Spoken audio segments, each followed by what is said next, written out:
de NAES 10 años y que me toca hablar en tanto que desde hace 2 años pues tengo el honor de ser presidente de la Fundación de NAES.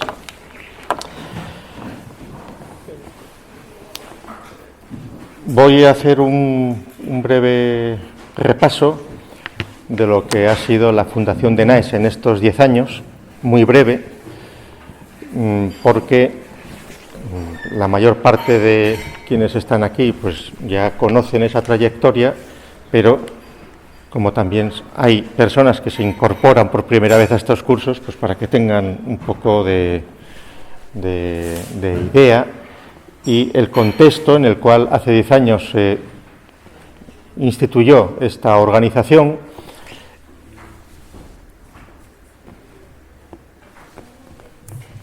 Es que no se oía por lo visto. Bien, pues ahora. El contexto en el que se instituyó esta organización hace 10 años y su presente y el contexto en el que estamos. Hace 10 años se vivía en pleno zapaterato, el terrorismo todavía daba sus coletazos violentos, etcétera. Había una crisis política generalizada, el secesionismo iba ganando cotas de poder sin todavía llegar a hablar de independencia de forma pública y expresa, aunque desde hace 40 años evidentemente estaban en ese proceso, 40 años o más. Y en unos pocos meses se produjeron distintas iniciativas en España, algunas de las cuales son partidos políticos hoy presentes o hoy más o menos languidecientes. Es decir, que de NAES surge mesa arriba, mesa abajo, cuando se constituye Ciudadanos, cuando se constituye UPyD, que es en esas mismas semanas se produjeron esos. De hecho, Ciudadanos todavía inicialmente no se llamaba así. En las reuniones que tuvimos cuando se estaba organizando de NAES en el año noviembre del 5, la primera reunión formal de constitución fue en diciembre del año 5 en el Hotel Landa de Burgos, donde se convocaron quienes promovían esta institución, convocaron a una serie de representantes de organizaciones de distinto tipo, que estaban luchando contra el terrorismo, que estaban luchando contra la ignorancia de los símbolos españoles en los ayuntamientos, con las cuestiones de la discriminación de la lengua española en distintas partes de España, etcétera, etcétera.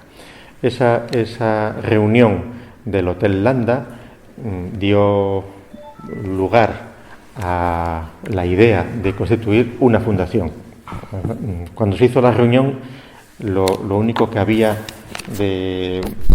estaba pensado era el logotipo, el árbol con las banderas de las distintas comunidades autónomas, etcétera, etcétera. Esa fundación, de hecho, luego no se constituyó formalmente hasta el mes de febrero, porque inicialmente hubo un problema con el propio Ministerio al no aceptar la inscripción del nombre Fundación para la Defensa de la Nación Española como tal. Por eso la fundación está inscrita como de NAES, las siglas, porque se argumentaba el Estado que el monopolio de la defensa de la nación la tiene el Estado y el Ministerio de Defensa, y que una institución privada como es una fundación no tenía por qué arrogarse ninguna defensa de la nación. Pues nada, se resolvió sustituyendo la petición, pues, Defensa de la Nación Española, pues por las siglas de NAES, y nosotros seguimos utilizando defensa de la nación española, salvo en los documentos que se presentan al patronato y en las cuentas bancarias. Y en el mes de febrero pues ya se puso en marcha la institución, que en el verano, hace 10 años, pues hizo la primera escuela de verano, etcétera, etcétera. En estos 10 años han pasado muchas cosas en España. Ha habido pues un cambio de gobierno, de estar el PSOE al principio, a un gobierno del PP que sigue en funciones, y han cambiado también las... Bueno,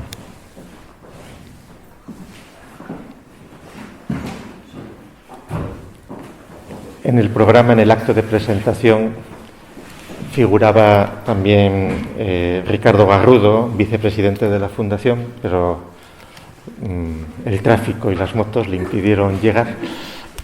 Pero quienes sean nuevos en esta convocatoria deben saber que Ricardo Garrudo es el mentor de esta institución. Él fue el que convocó la reunión que les decía en el Hotel Landa de Burgos hace más de 10 años, y él es el motor de la fundación más constante en todo este periodo. Y pues nada,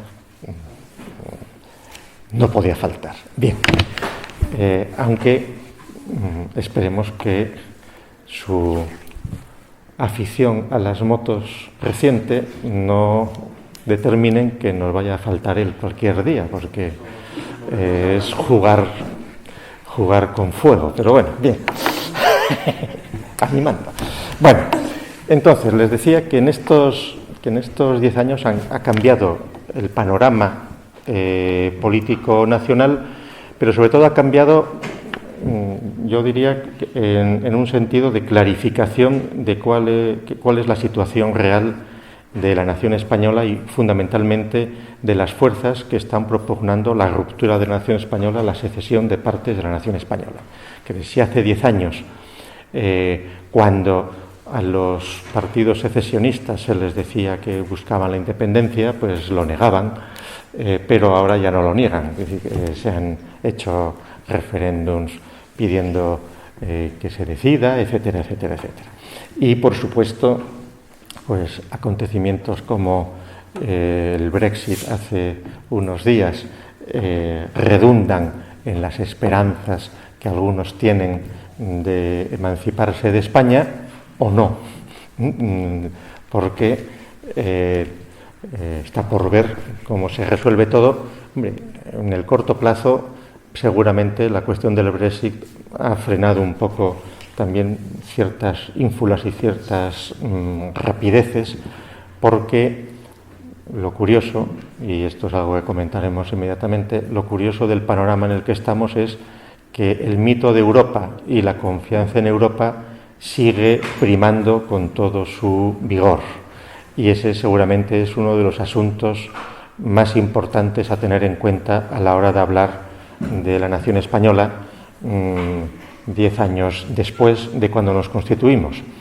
Cuando nos constituimos, algunos de los que estamos en el entorno de la Fundación de Naes desde el principio, teníamos muy claro el título de una obra de Bueno de hace más años, que se llama España frente a Europa. Es decir, Europa, y seguramente ese es uno de la cuestión clave para entender el presente y el porvenir inmediato de lo que va a ser la nación española, o de por dónde van a ir las líneas de discusión y las problemáticas de los partidos en este asunto. La clave de los problemas políticos que atraviesa España en este momento tienen que ver fundamentalmente con Europa, con las relaciones de España con Europa. ¿Por qué? Pues porque el europeísmo exacerbado que se ha ido cultivando como un mantra y como una verdad de fe venía muy bien a todos los grupos secesionistas, no solo de España, sino de otras naciones europeas, la Europa de los pueblos, la Europa de las 110, de las 120 nacionalidades oprimidas o pueblos europeos que se definen, bueno, que eso podría llegar, como en España hemos sido imperio y estos procesos los hemos vivido ya hace tiempo, pues y la idea de Europa en la que estamos es más joven, todavía no ha llegado el cantonalismo a los ideólogos europeístas, pero si tuvieran tiempo acabaría llegando, y entonces la Europa de los pueblos, en lugar de hablar pues de 20, 25 unidades nacionales, calculan 120, 125 regiones, pues se iría fragmentando seguramente hasta unos límites o no,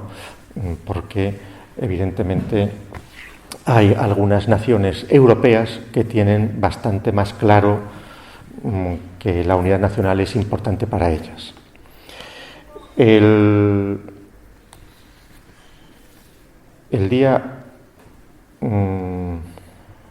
4 de este mes, el 4 de julio, el día 4 de julio de 2016, se cumplieron 40 años de la proclamación en Argel de un documento que se llama Declaración Internacional de los Derechos de los Pueblos. Claro, ahí se hablaba de pueblos y recuerden que acabamos de decir que se habla de la Europa de los pueblos. El sentido de pueblos del que hablaba la Declaración de Argel del año 76 es distinto del sentido del pueblo de lo que hablan quienes defienden la ruptura de algunas naciones políticas europeas en términos de regiones que supuestamente están oprimidas por esas naciones políticas. En el caso de España lo conocemos bien, pero en Francia sucede lo mismo. Entonces, Cataluña Norte, Euskadi Norte, pues todo lo que quieran, todas las Bretaña, todo lo que les dé la gana. Y ahí está una de las claves de la actitud, por ejemplo, de Francia en este contexto. En aquel documento totalmente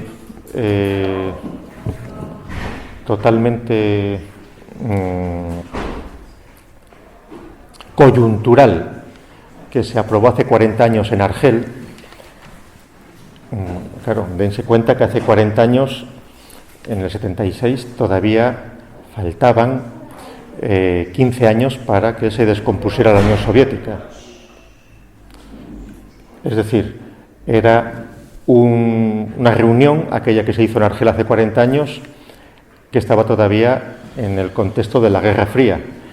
Fue una reunión a la que asistieron representantes de prácticamente todos los movimientos de liberación nacional del tercer mundo o de los países no alineados, que estaban pues el Frente de Liberación Moro de Filipinas, el Frente de Liberación del Chad, el Frente de Liberación de Eritrea, el Movimiento Nacional de Liberación de Angola, de Mozambique, estaban montoneros argentinos, estaban tupamaros, estaban europeos, los únicos que estaban era Sinn Féin de Irlanda, no estaba ETA, y en el entorno secesionista español estaba el Movimiento para la Autodeterminación e Independencia del Archipiélago Canario, el MPAYAC de Antonio Cubillo, que todavía no había sido víctima de un atentado que protagonizó un mercenario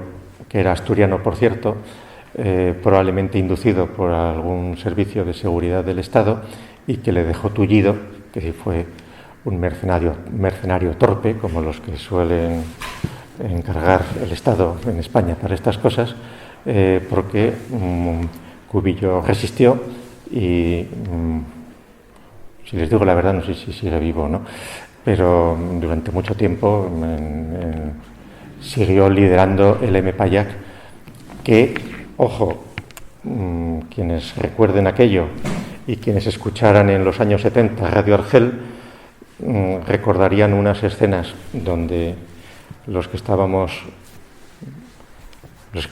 Radio Argel entonces, nos moríamos de risa cuando desde Radio Argel Internacional, el M. Payac, decían cosas así como: y ahora emitimos en clave al comando Tacoronte que está en el interior de las islas. Entonces empezaban pi, pi, pi, pi, pi, pi, pi, pi, pi, pi. Claro, todo el mundo sabía que no había comando Tacoronte ni que había nadie que recibiera aquello.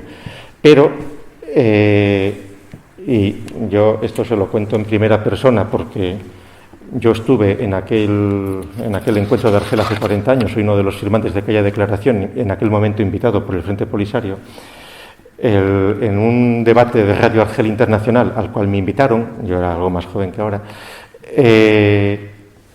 la hermana del Che Guevara, Ana María Guevara, que sí que escuchaban Radio Argel Internacional, se creían totalmente que había un comando Tacoronte en las Islas Canarias. Y cuando yo les decía que no existían, enseguida me tacharon de godo, de Hernán Cortés, de nacionalista español que no quería reconocer la voluntad de independencia del archipiélago canario, etcétera, etcétera. Y en realidad era muy difícil intentar convencer pues a aquellos...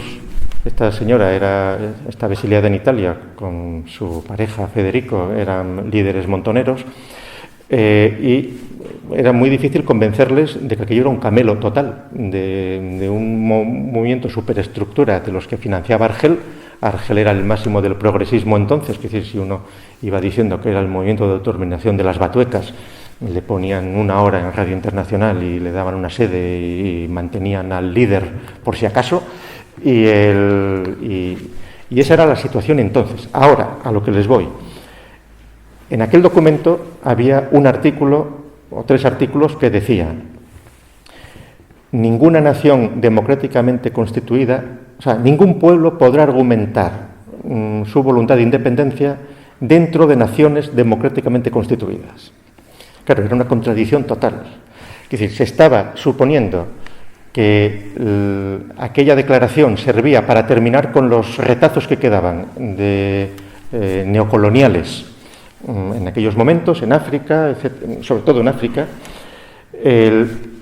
pero aquella declaración no servía como disculpa para que catalanes, para que vascos, para que bretones pudieran utilizar aquella declaración de los derechos de los pueblos argumentando que ellos eran un pueblo sujeto a esa declaración. Bueno, en aquella reunión, invitados por el Frente Polisario, íbamos 4, los otros 3 tenían 10 años más que yo, siguen los 3 vivos, han sido eurodiputados, embajadores del PSOE. Ellos estaban en contra de aquellos artículos, la confusión que tenía entonces el Partido Socialista con la cuestión del federalismo, etcétera. Y de hecho, cuando en España se publicó el texto de la Declaración de Argel, que se firmó o que firmamos el 4 de julio del 76, justo 200 años después de la independencia de Estados Unidos, se puso una nota que se decía: estos 3 artículos están sujetos a revisión. Eso la edición que hicimos, la Liga de los Derechos de los Pueblos, que se constituyó entonces. Ahora, cuando esa declaración la publicaban los secesionistas catalanes o los secesionistas vascos, esos artículos los quitaron enteros. Se quedaban con todo pueblo tiene derecho, tal, pero en el 76 no sabíamos muy bien quién movía aquello. Hoy yo ya más o menos sé quién lo movía, y aquello estaba movido por ciertos sectores de la socialdemocracia europea, fundamentalmente por Francia y por Italia, y por ideólogos que eran profundamente nacionalistas franceses y nacionalistas italianos. Es decir, que aquellos artículos estaban totalmente destinados a bloquear cualquier intento de romper la unidad de Francia, pero no la de España. Eso quedaba más... ¿Por qué? Pues porque Europa, y volvemos ahí, Europa es un conjunto de naciones enfrentadas. La Europa actual, no las Europas sublimes pues de la época de Carlos V o de los proyectos del siglo XIX o lo que se quiera, la Europa que se constituye después de la Segunda Guerra Mundial, la Europa que se constituye con auspicios del Plan Marshall, la Europa que está inspirada por los Estados Unidos, que organizan toda una serie de instituciones europeas que están eso es bien conocido, totalmente inspiradas por una serie de ideólogos, de dineros, etcétera, etcétera. Esa Europa es una Europa a la cual en aquellas primeras reuniones a España no se la invita a asistir, en muchas de aquellas reuniones. Cuando España está a punto de entrar, hay inmediatamente organizaciones que procuran que aquello se rompa. Es decir, hace 2 años se celebró los 50 años del famoso contubernio de Múnich, del Congreso de Múnich, en el año 4, ¿no? El 64. 62, perdón, o sea, hace ya 6 años. Bueno, el 62. Efectivamente.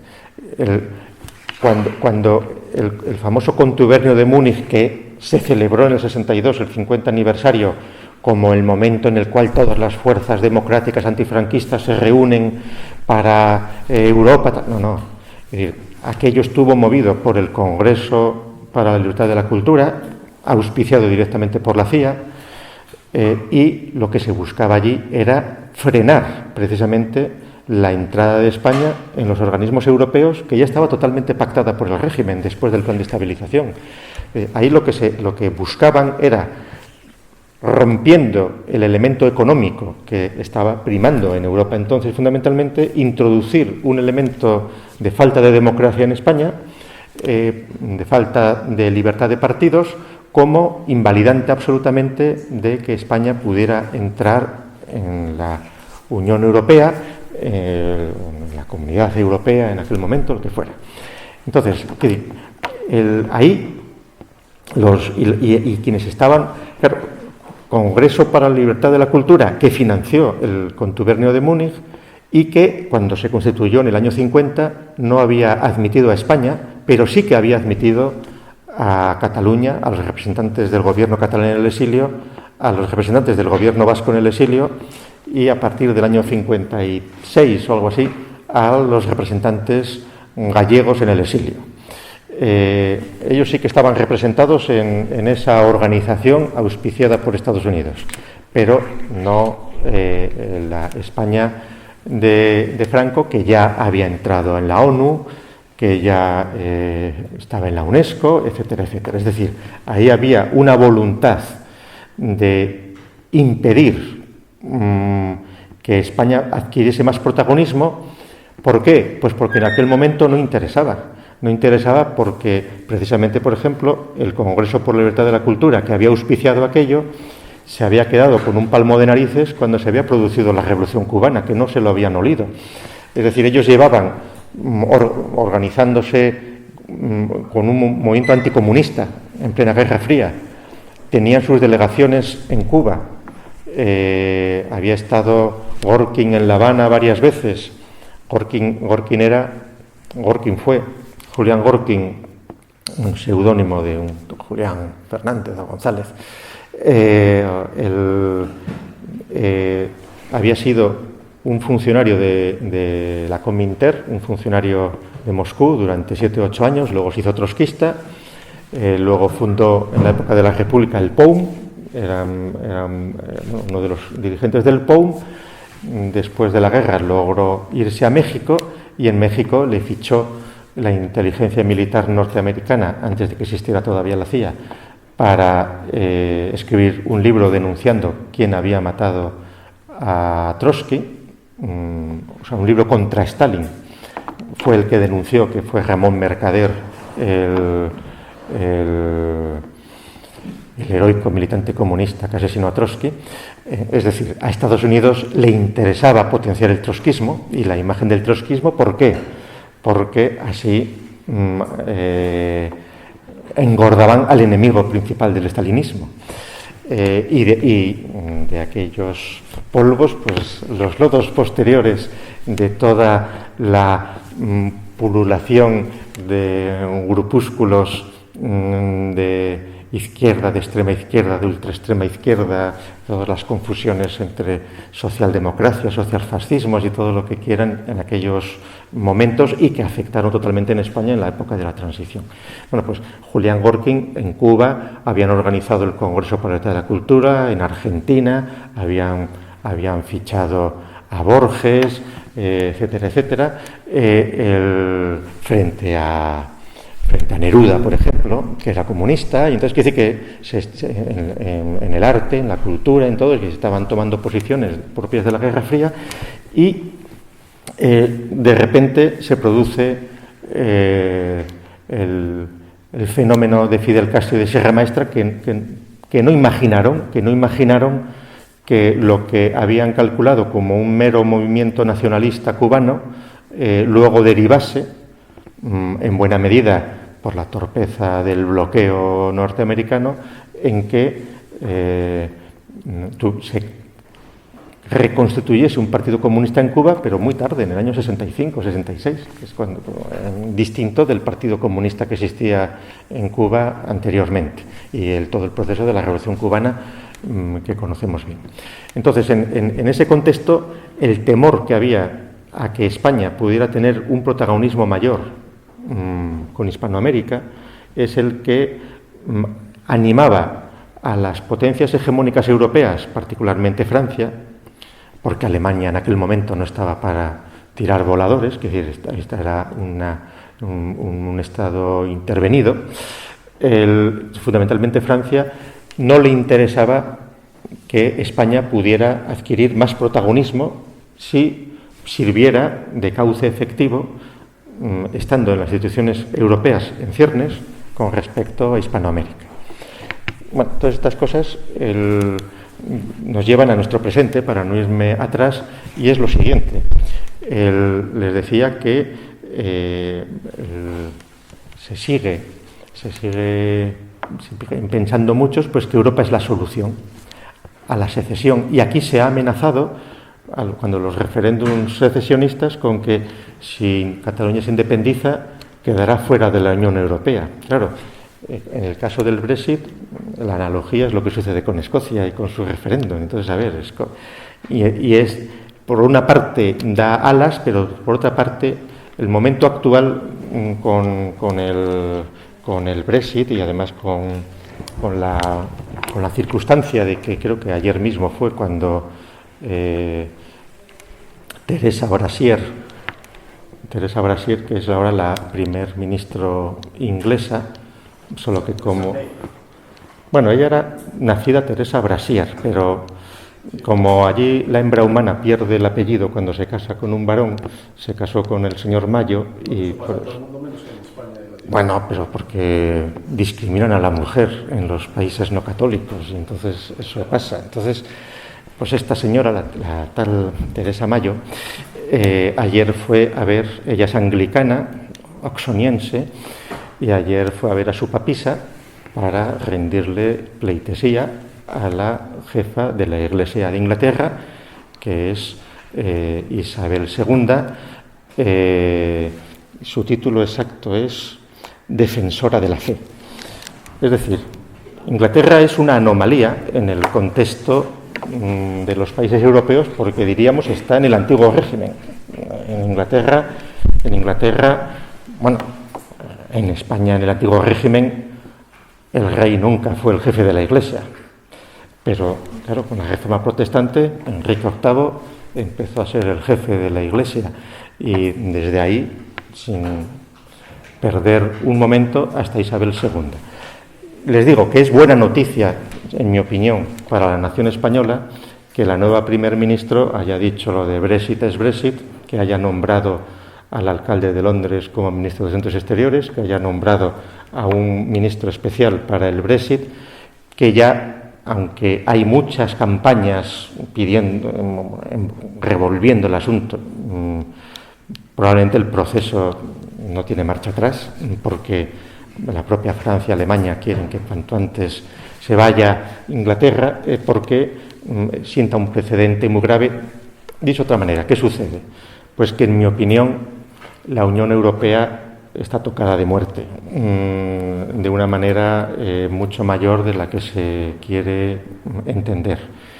Y si estaba poco tocada de muerte, pues ayer llega el francés maometano coranizado de Niza, que no sé por qué se empeña la prensa en decir que es de origen tunecino, porque en la ortodoxia del nacionalismo francés no hay bretones, no hay alsacianos, solo hay franceses, solo hay nacionales franceses, y entonces este señor es tan nacional francés como cualquier otro. Con lo cual, decir que es de origen tunecino es reconocer que no se están creyendo nada de lo que están diciendo. Es decir, que de hecho la superestructura ideológica va por otro camino de lo que sucede. En España eso lo sabemos también muy bien. En los últimos años, cuando hay delitos que los cometen, particularmente en cuestiones de violencia mal llamada de género, etcétera, pues elementos que proceden de la inmigración, etcétera, etcétera, se suele ocultar. Hace unos años se decía, ahora se suele ocultar. Y, por supuesto, si quienes cometen delitos pues pertenecen a la llamada etnia gitana o cosas así, pues se suele ocultar también. Es decir, que es políticamente incorrecto y cada vez más, aunque antes se decía en España, pero cada vez más eso es políticamente incorrecto. Muchas veces, aunque lo tienen que ocultar, pues los periodistas pues sueltan una pincelada que permite al lector inteligente pues calibrar qué está pasando. Y esa es la ficción en la que estamos viviendo en las naciones políticas actuales. Y esa es la ficción que ha determinado en buena medida los votos del Brexit en Inglaterra, y esa es la razón que seguramente va a provocar unos vuelcos electorales en las próximas elecciones, no ya en España, porque en España estamos en una situación peculiar e ideológicamente mucho más controlada de la que sucede en otros sitios. Es decir, ¿por qué en España no hay un fenómeno Le Pen? Pues porque los pactos de control ideológico en España son mucho más potentes, porque aquí el europeísmo, el democratismo, el miedo a la guerra, un montón de cuestiones ha habido un acuerdo de todos los partidos en mantener al personal más o menos adoctrinado firmemente en esas cuestiones, pero ya desde hace mucho tiempo. Es decir, cuando en los años más duros de los atentados terroristas, cuando había manifestaciones pidiendo la pena de muerte, se silenciaba totalmente. Eso era tabú. A veces algún periodista despistado lo decía, pero enseguida se tachaba. Es decir, vivimos en un país con un control mediático absoluto, total. Pero un control mediático que ha sido cómplice total en estos 40 años del secesionismo, de la pérdida de importancia de la lengua española, y que o cambia ese modelo o la situación se va a ir convirtiendo cada vez más trágica, porque lo que en ese modelo nadie quiere reconocer es la realidad, no ya del Brexit o de la afición de la Unión Europea, que eso pues bien puede tener una funcionalidad económica, monetaria, etcétera, pero lo que no se quiere reconocer es la realidad islámica. Eso es lo que verdaderamente plantea todas las contradicciones, y lo que no se quiere reconocer porque se sigue considerando que son cuestiones individuales de las personas, que el señor que ayer alquiló un camión para atropellar a casi un centenar de personas mortalmente en Niza, pues es un lobo solitario, que es una descripción muy cómoda. Parece, claro, pero ¿qué sucede cuando con 5 millones de franceses coranizados, con la pregnancia de convencimiento que tiene el Islam, comience a haber no uno, sino 2, 3, y vayan perfeccionándose? Es decir, el de ayer, el rendimiento francés coranizado dispuesto a suicidarse ha matado a 80. El otro día fueron menos productivos, 3 mataron 20 o algo así, ¿no? Pero bueno, eso es cuestión de tecnología ya del asunto. Ahora, lo que va a ser muy difícil es parar esos mecanismos, y no es nada sencillo. ¿Y por qué no? Porque hoy día algunos, por ejemplo, en comentarios de periódicos a raíz de lo de ayer, están diciendo, no, lo que habría que hacer era a toda la familia del que ayer hizo lo que hizo en Niza, habría que expulsarles de Francia. ¿Por qué? Si las leyes francesas les defienden. ¿Qué tiene que ver la familia de este señor con lo que él ha hecho? Eso es lo que se argumentará. Y entonces, claro, mientras en España tengamos la mezquita de la M30, mientras en España permitamos tener 2 televisiones de inspiración musulmana emitiendo y programándose desde España, una financiada por Qatar, que es Córdoba Televisión, y la otra financiada por Irán, en la cual, por cierto, tiene un programa Pablo Iglesias tan tranquilamente. Entonces, Hispan TV, que se presentó en Venezuela y como que el comandante eterno Hugo Chávez pues la presentó como una de los principales instrumentos en la batalla ideológica, etcétera, etcétera, pues eso no son bromas. Claro, pero es que la tontería viene de mucho atrás, porque por el respeto discute la justicia sobre el velo, desde hace mucho tiempo en los comedores de los colegios y de los institutos se respetan los tabús que tienen algunos con respecto a los alimentos, etcétera, etcétera. Es decir, hay una serie de concesiones que no tienen por qué darse y que, si se dan, son el inicio de situaciones que tarde o temprano tienen que llegar a soluciones radicales, porque por la vía armónica no se van a resolver. Es decir, los problemas de la nación española, hoy, 10 años después de constituida de NAES, tienen un protagonismo internacional mayor porque, por supuesto, Europa determina que los partidos, las posibilidades de actuación de cualquier gobierno que se forme son mínimas. Las posibilidades de actuación de cualquier gobierno que se forme, porque quien manda en realidad es una superestructura política europea con unos grupos de interés de aquella manera, y donde hay naciones políticas, y ahí está Francia. Y termino. Claro, antes les he dicho, ¿por qué Francia, que por ejemplo hace 40 años defendía la unidad de la nación francesa, que Francia seguramente es la nación política europea que más exaltado tiene la grandeur de ser franceses, el sentimiento nacional, etcétera, etcétera? Fíjense, ayer 14 de julio, cómo se celebra estas cosas.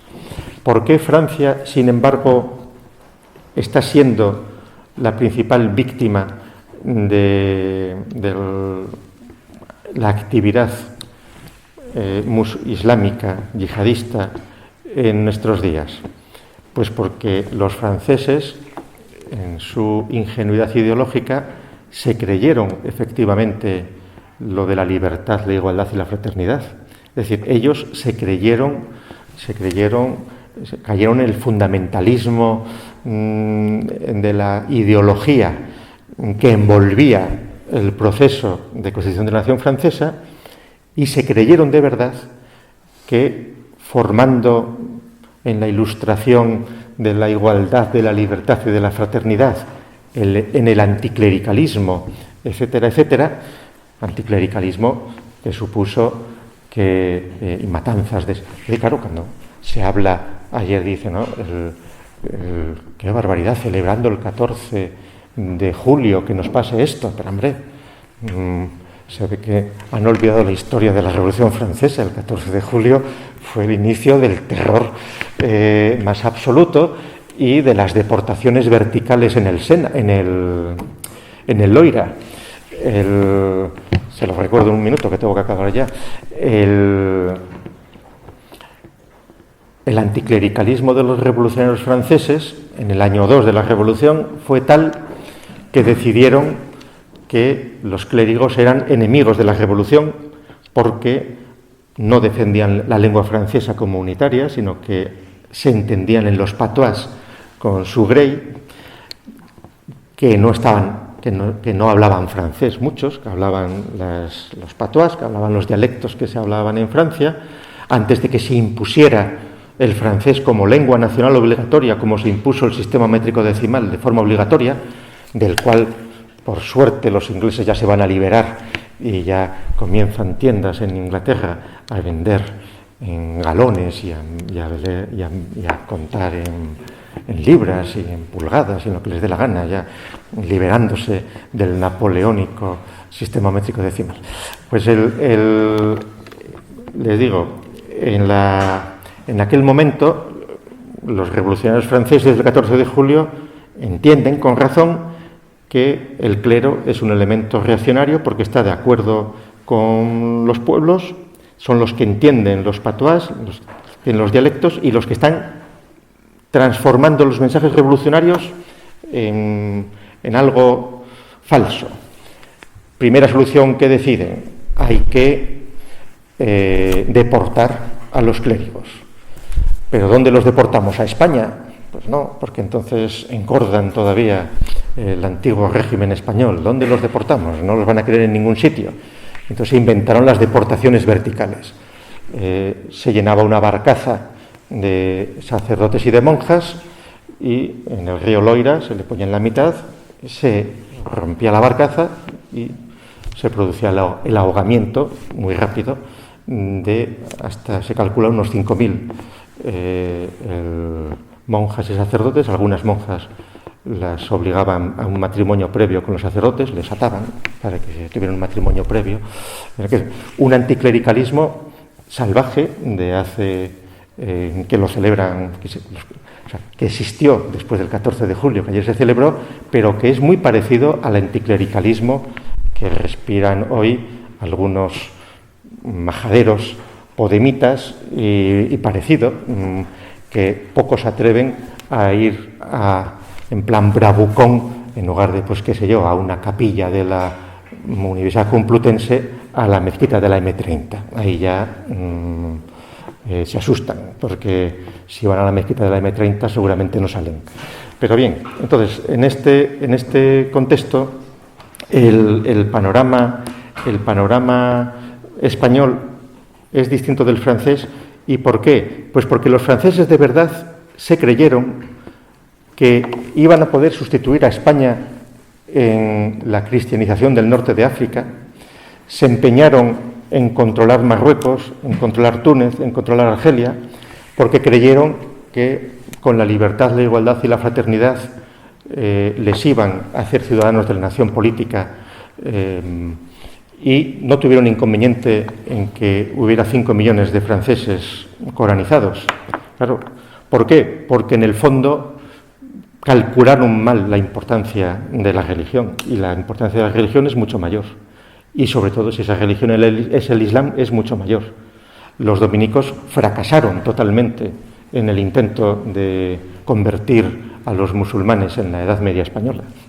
Y entonces, esa es una realidad que está ahí y que no basta con palabrería para resolverla, ni decir que son unos locos. No. Esa es una realidad que es muy difícil dar marcha atrás, y el ejemplo de ayer, cuando Al-Qaeda, después de el atentado tan sencillo como con un tráiler de alquiler,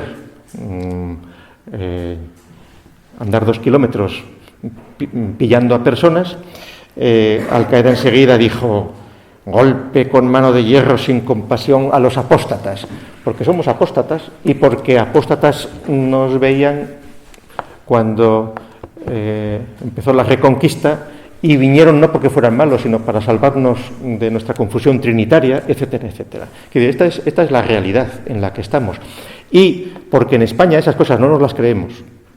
Por eso seguramente en España, aunque les acabo de decir, el mascarón nematológico, ideológico, esto está totalmente corrompido por la idea de Europa, por la idea de democracia, toda esta tontería que estamos viendo, tan corrupta, de las discusiones de los partidos a la hora de no querer reconocer quién ganó las elecciones, de no querer favorecer que haya un gobierno con la que está cayendo en España, etcétera, etcétera. Esa es la corrupción máxima a la que han llegado los partidos políticos en España. Aunque toda, digamos, esa cúpula ideológica está totalmente corrompida, sin embargo, hay instituciones en el Estado que eso no se lo creen del todo y que seguimos siendo ejemplo ante Europa de prevención del peligro islámico. El CNI español es visto con respeto en el resto de Europa porque no en vano la tradición de una nación plurisecular como la española pues funciona y opera, por mucho que la propaganda de las televisiones esté atontando y pueda terminar de atontar a las nuevas generaciones. Bueno, y en esas estamos. Muchas gracias.